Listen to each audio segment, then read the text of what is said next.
Ito naman, nabalitaan po kami mula sa Bautista sa Pangasinan. May nabalitaan tayo doon. Oo, akala po namin kung una namin nakita, parang gulong-gulong sulat lang, uguhit lang. Oo, di ba? Pero art pala, obra. Ayan, Yan oh. galing Yan ang style ni Jasper Leonardo. Ang tawag po dyan, scribble art. Uy, galing. Parang nagsasayang nga lang ng tinta, no? Oo.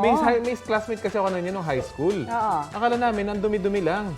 Tapos pero yung nung pala, pagkatapos ng art niya, ang ganda. tsaka si Wally, ganyan din. Yung kasamahan natin dito. Correct.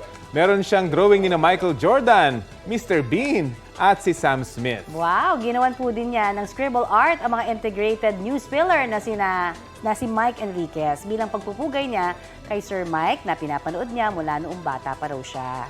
Ang paggawa ng scribble art ang nagiging stress reliever daw ni Jasper. May iniwan pang wise words si Jasper na related sa kanyang scribble art.